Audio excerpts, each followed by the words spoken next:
I'm presenting essentially a speed run through my PhD, through what I've done over the past 3 or so years. And this is the title of my PhD. So it's about learning to learn sequential dynamics in general. Of course, this is work with my PhD supervisors and many other people I couldn't list here on this slide, from Bristol and the Interactive AI CDT in particular. So thank you for attending online. I'm just gonna go on to the next slide. And I wanted to say that please do ask me questions as I'm presenting. Please interrupt at any time, ask questions, as many as you can, any kind of question, clarification, or even tangents, completely different tangents. It's all right. So I'm going to start with why or how we use meta-learning to learn physical systems. And the big motivation is just that, first of all, physical systems are very important, and we're using machine learning to learn them in today's industrial settings. This is like a slice of a subsurface reservoir, and we're simulating how we're injecting fluid down. And industrial applications, weather forecasting, there's just so many that I couldn't list here. But the particular problem that I'm interested in, or that I was interested in when I started, was this one, the one of the parameter dependency of partial and ordinary differential equations.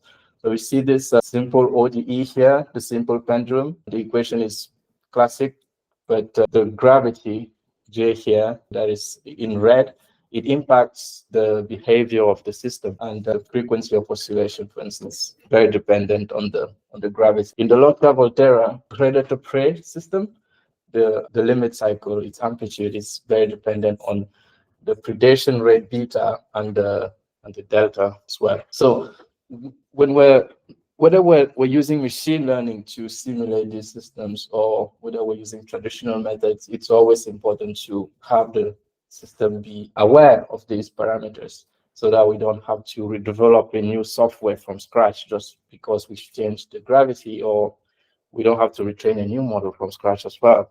So it's important to take this into account when we're developing solutions to these problems. And why do we use machine learning? It's faster, and it can help us discover new things as well that we didn't know about the system to begin with. This one will become apparent later on. The first motivation is classic, I guess. In this case, these are ordinary differential equations, so I'll simplify the setting, and you can see the pipeline here. We take an initial condition x0, and the model will help us roll it out, predict x1, the state at time step 1, all the way to the state at time step n. It can be an autoregressive model. The model can also help us learn new things about the system, because it can encode the trajectory, the time series, and just give us the gravity that generated that system.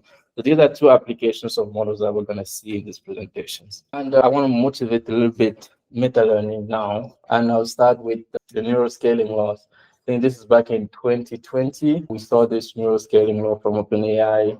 They were very, essentially what it says is that performance increases, gets better. Models get better as you increase compute, data set size, or model size. And this leads us to believe that we're going to keep increasing compute on these models. And if companies are going to keep investing in AI because they believe in these scaling laws, it's important that we develop ways to kind of fine-tune the models. So there was this recent podcast where they discussed age of scaling is over. Oh, yeah. And now we're in the age of research. That was Ilya, right? Yes. Yesterday. Yeah, so I think they consume all the available data, and now they realize the models are still having issues. Yeah. They don't want to scale anymore, but I made this slide 3 days ago before the podcast. In general, it's important that we fine-tune our models in an efficient way. We learn from very little data. We won't always have the world of data available, or that data will eventually finish. So I'm going to run through what meta-learning is. I'm sure many of you are familiar with this, but this is just a summary. Kind of the way to think about what meta-learning is you first need a collection of data sets. So not just a single data set, you need to split your data into kind of bins, and then you define a model that can be fine-tuned on those bins. Those are usually called tasks or environments.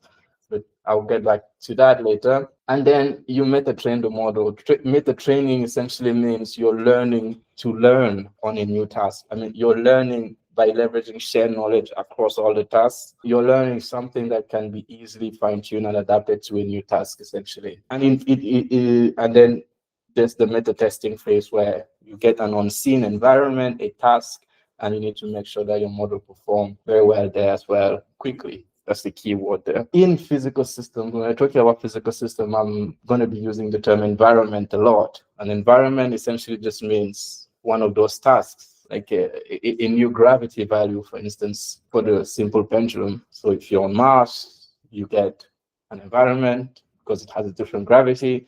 Or if you're on Earth, you have a different environment. If you're on Jupiter, that's another environment.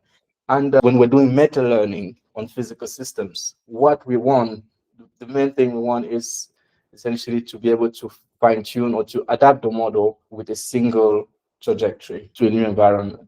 So when we're training, we have many, so this is same initial condition, but the gravity varies a little bit, and then you can see that the trajectory change as well. But during adaptation, we'll just have a single trajectory, and we need to make sure that our model performs very well on this single trajectory, that it learns very well from this single trajectory. I'm calling this trajectory like I'm taking it as a single data point. That's what I'm saying, one-shot adaptation. But in order to make sure that the model can adapt to this trajectory, we need to train it in a specific way, right? We need to meta-train it. And the current training strategies are very limited. One way to do this is one for all essentially means you just put all of this data into the same bin, and then you just feed all of that to your model without accounting for the differences in these environments. That's kind of more or less the way large language models are trained today, and it works, assuming you have an exorbitant amount of data. In this case, we don't have that much data. We're very limited. So we need to think of different strategies. But before I start mentioning the state-of-the-art strategies, there's also this one per env approach, which essentially means you go into every environment, you collect few trajectories, and you train one specific model for that environment. In this case, you're not leveraging shared knowledge across all of the environments. So when you be on a new environment, you have to retrain from scratch, essentially, and that is costly. So these are the two code and basic baselines. Meta-learning is going to solve these problems. There's multitask learning as well. The distinction with multitask learning is that with multitask learning, there's no, it's about the learning, the training process, but then adaptation is not really focused. Meta-learning takes that a step further. Okay. Now, I'll go through the literature a little bit. The model-agnostic meta-learning, raise your hand if you know about this, or if you can mention online if you know about the MAML model. Very popular, of course. And essentially, it's a gradient-based meta-learning strategy. When you're learning your model, when you're learning from your tasks, you have an inner optimization loop that essentially directs your gradients, directs your weights using the gradients on those specific tasks, and then that's essentially your fine-tuning inside your main training loop, essentially. So it's a bi-level optimization process, quite costly because it uses Hessian information. It's very good for images and classification problems. So I'll take a tangent here and just mention where this is in 2019, these are the keywords submission, the top keywords, ICLR 2019 submissions, and meta-learning was number 4 here. 2023, the closest thing to meta-learning is it's a bit down the list. And I'm mentioning this because when I started my PhD was around here in 2021. I was at ICLR 2024 and 2025, and believe me, reinforcement learning is not at the top, that much at the top anymore, because large language models in general have just taken over the whole field. I just want to say, please don't trust these charts. They are not that, I don't know. Nobody can predict the future. Do good research and people will notice. That's the only thing I can recommend to anyone listening. The field changes too quickly. And if you want to chase the next big thing, you might end up down the list. So let's get back on track. This is one of the big methods. This is the one that actually made me start this project. So this was at ICML 2022, and it proposed a very straightforward approach, really. It's just said, for every environment you have in your data set or your collection of data set, every environment, You just define a context vector that you call xi, and then you define a hypernetwork. The hypernetwork is going to take in that context vector and produce some weights. These are weights that are specific to this environment, and you're going to add them to some common sort of shared weights that are shared across all environments, and then you're gonna recreate, or because these are flattened weights, right? And you're gonna reshape them to form your neural network, typically a feed-forward convolutional neural network. And when you have that network, that combined weights, you use that as the vector field of a neural ODE.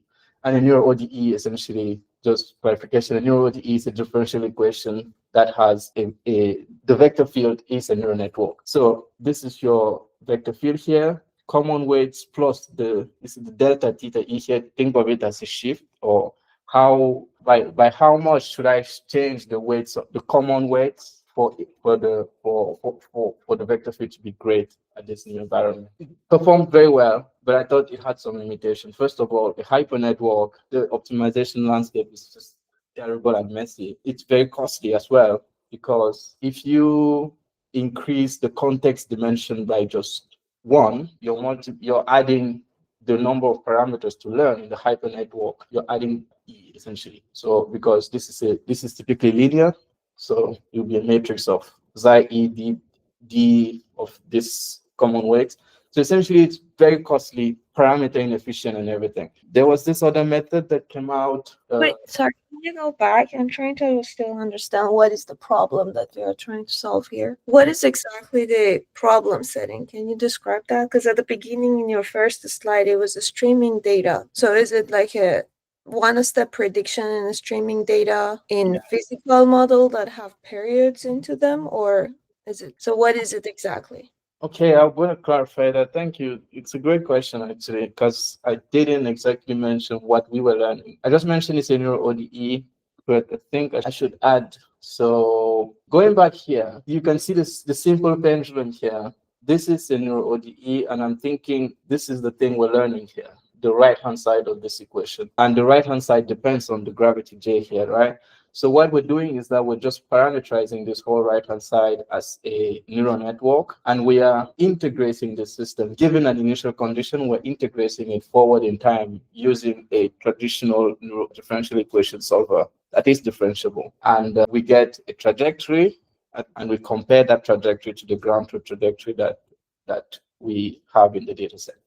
And sorry, why are we interested in pendulum movement? Like, where else we see this sort of behavior that we want to be able to learn this pendulum movement sort of behavior? Not like, I guess my question is that why not real data? Why not real data? We're learning from real data. The scenario is more like we've collected a set of trajectories, observations from a system, and we don't know the governing equations of that system. That's kind of, so imagine you're in a lab and you see a pendulum swinging, you just collect the sequence of states that pendulum is in, right? But then you want to actually know what are the terms here in the right-hand side. You needed basically synthetic data that you knew the underlying rules that are governing it, so that you know the actual ground truth when changing the states or the parameters, which here is basically G, right? Yes, absolutely. Okay. True. That's the setting. Yes. And then the G would be your, like, basically your the factor that generates the non-stationarity for you. Yes. Okay, and then now what is the input to the system exactly, and what, like, I guess the prediction is, what is the prediction here? The next position? The prediction is the entire trajectory.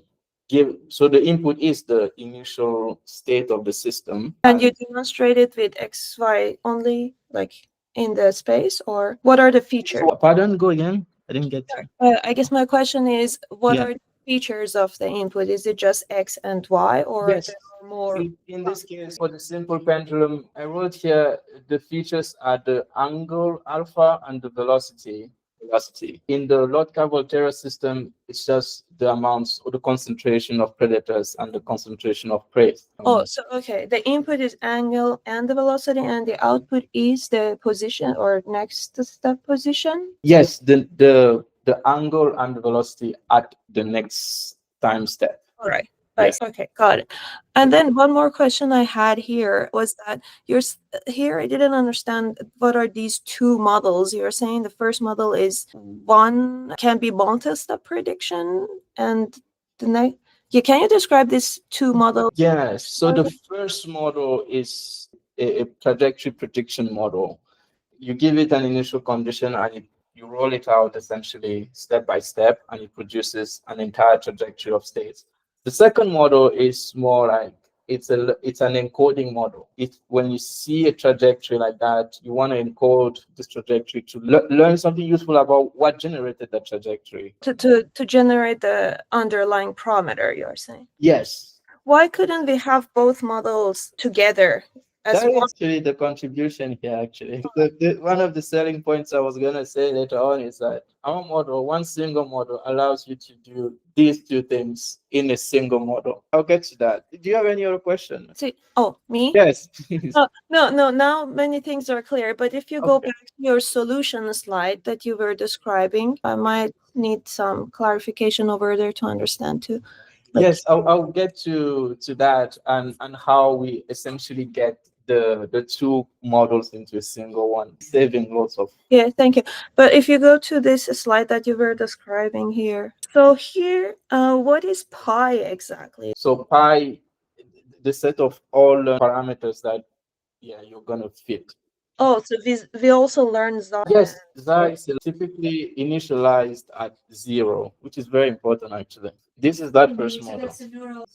Yes, this is the first model, but from here as well, the second model is already in here because this Xi essentially the point is that this Xi can be mapped back to the gravity. If you train very well, you see that there's kind of a relationship between Xi and the gravity. This model doesn't make that case very well, but then later on, I'll show how we make that connection explicit. So this first model predicts d of x or d of t. That means it predicts the changes that we expect to see, and then because of the input state, we can predict the next step, and then the trajectory. Yes. Okay. That's why these models, for all of them, you need a differential equation solver. Perfect. A traditional one, it could be a simple Euler method or implicit or explicit, but in this case, what we use is kind of a Runge-Kutta kind of state-of-the-art solver, making sure it is differentiable though. I see. I think I got it, except that I'm not still sure what are the roles of zeta and W. Like, is it like a expert system sort of thing? Like you have multiple models and Xi decides which part of the hypernetwork to activate for each trajectory, or how does this work? Yeah, Xi is the input to the hypernetwork, right? So I mean, the hypernetwork is, once you're done training, the hypernetwork is frozen. The common weights, the shared weights across all environments are frozen as well.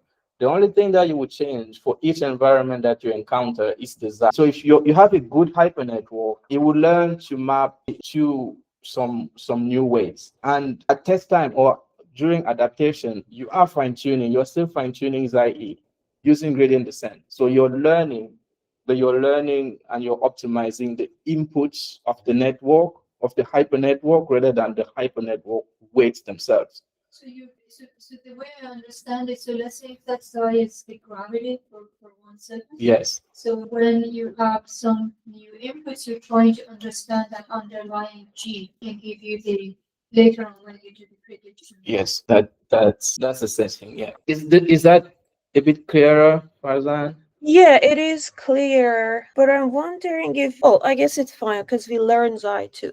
We learned that it's not like a cheating signal to say, we are in this setting. So because we are learning it's fine. Yeah.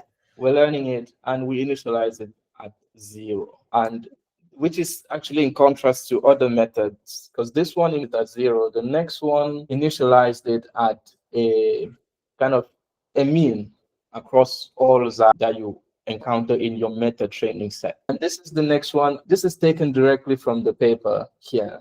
Last year's NeurIPS. And I think it's not very intuitive. This is the vector field.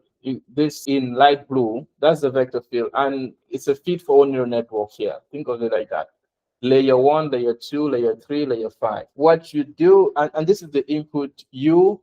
This is kind of, think of at a time step t, and then time step t plus 1 is the output. And you go in every single layer that you find, you essentially apply a form of LoRA adaptation in there.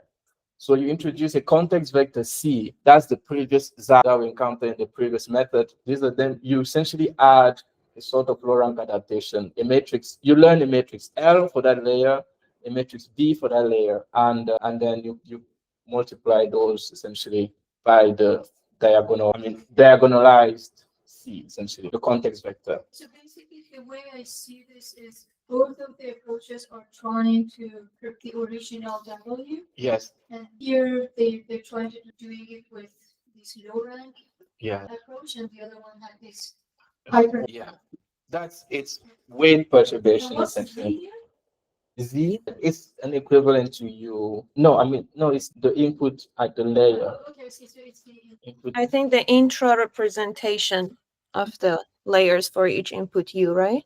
Yes. Yeah. Yes. I see. It's a very powerful method, and it builds on essentially the whole what is done with large language models right now, the same intuition.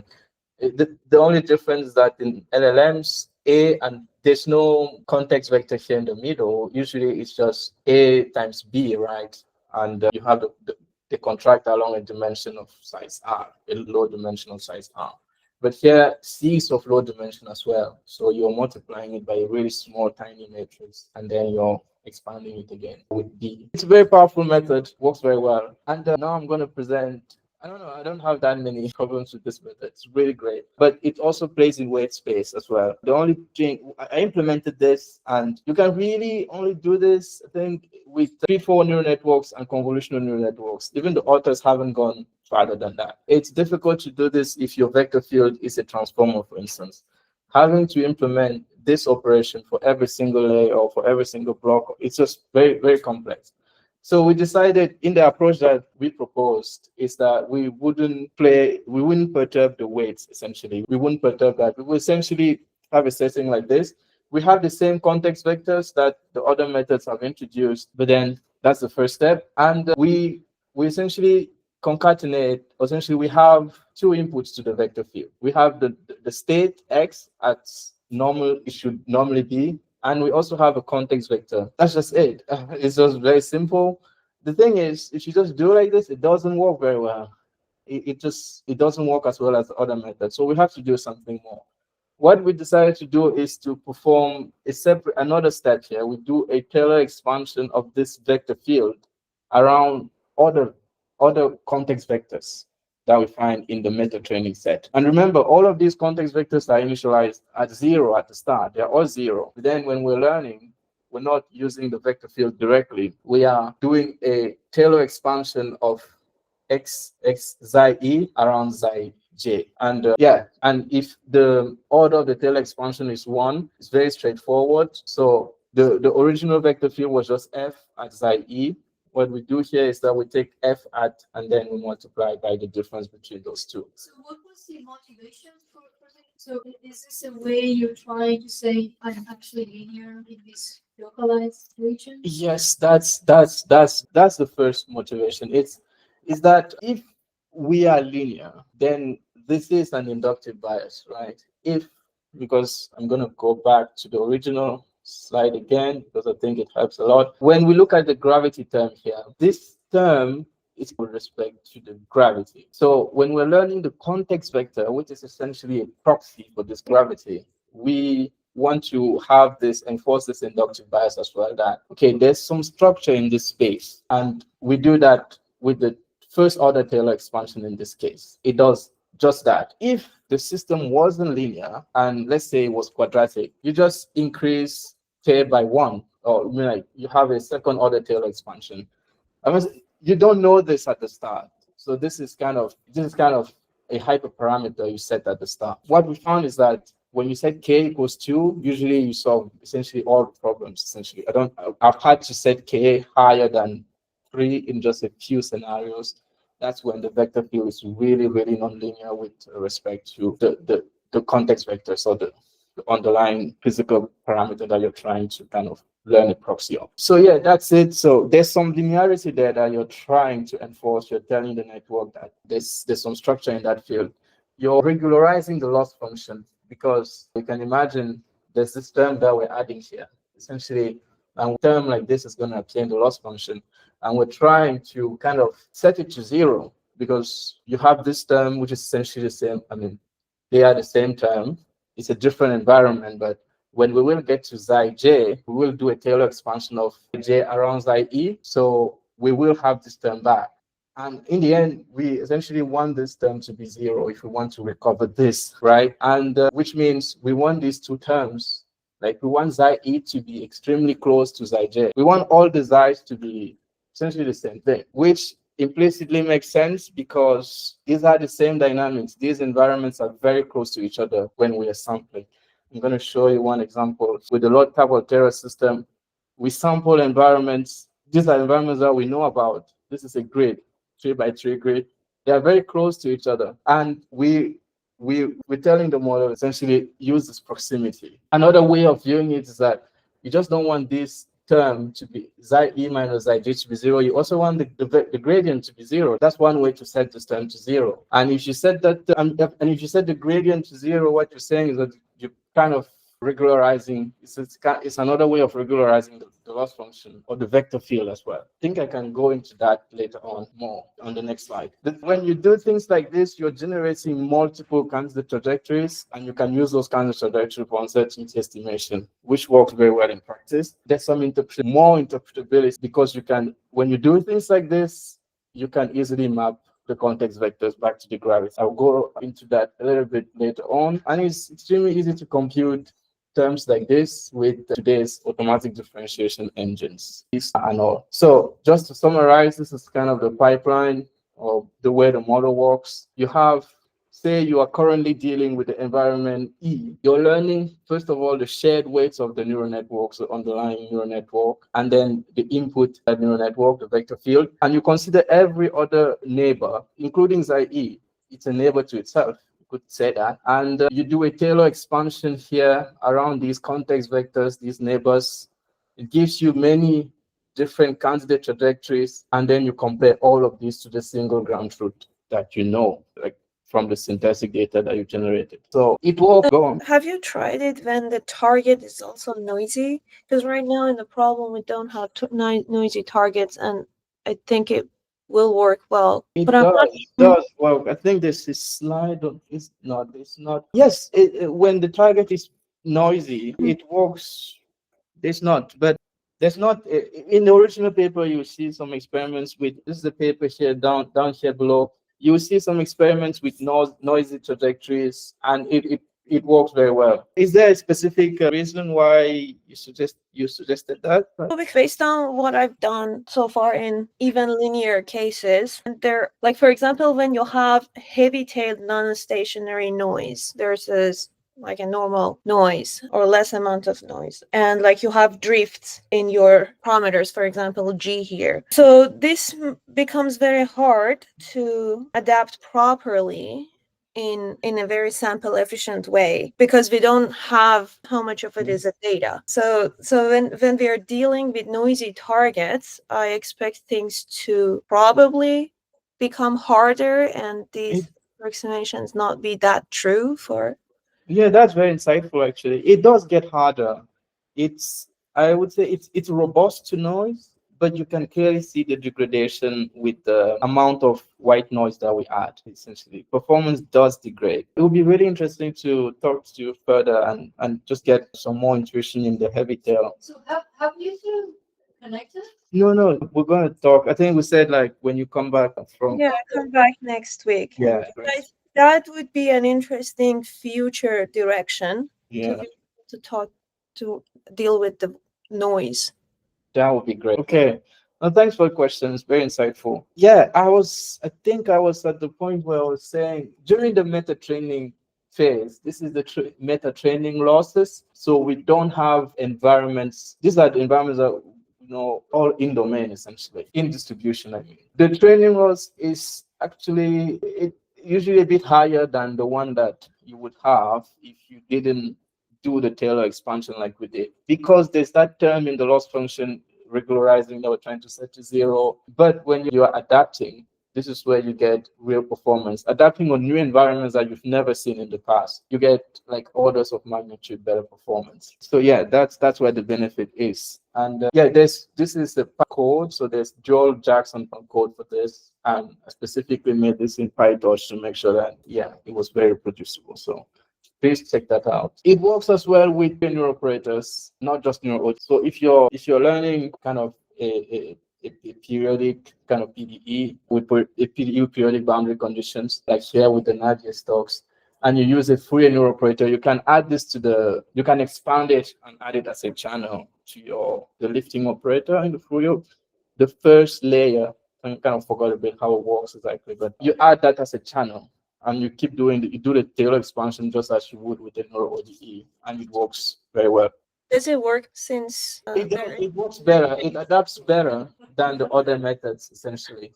So is it because of the periodic behavior in the problem, or the periodic attribute in the problem, that the Fourier transforms are better feature representations? You are still using, I would say you're still using the Fourier neural operator. The thing is, this method is non-invasive. So you still have your Fourier neural operator essentially parameterized the same way you would. Only thing you're doing here is just you're adding a new input, a new channel. And I think it just regularizes your problem very well, in the sense that it finds a better context space and does well. These are adaptation trajectories. And like I said, it's always great when you're adapting. That's where you see the real benefit. One more question. I think I forgot. In your solution networks, what is the activation you are using? For the Neuro ODE, it's the soft plus. Yes, I never use TANH for this physical system because it really, think the activation with TANH flattens things at the extremes, right? And that really hurts performance. So in this case, it's soft plus and the sign as well, but that's for image. This is future work, but essentially not TANH. Yes. Okay. So sign, I think, is to maintain all the higher level frequency features, higher order derivatives. Yeah. Time. Oh, it's 11. No, it's all right. It's all right. I had too many slides and I knew it. I'm sorry, I kept asking questions. It's a great question. It's at the end of the day, it's doing this because I want some insight. And I got quite a lot. So thanks. Yeah, I think the rest is pretty no detail really. As I was saying, what we do in the paper, we find a proposition that shows we can compute these higher order derivatives faster. And the interpretability, there's a theorem that says if you can get your loss to 0, then there's a direct linear mapping between the context vector and the underlying gravity that you wanted to find. And that's because of the Taylor expansion. It helps prove that there is a mapping, and you can see that experimentally as well. And so I'm just going to skip through. I just wanted to plug this library test if you're interested in partial differential equations or ordinary differential equations, and you want to simulate them, learn them, embed them in your neural operator. You can check this out, essentially. Okay, so that's it. Thank you for listening, guys.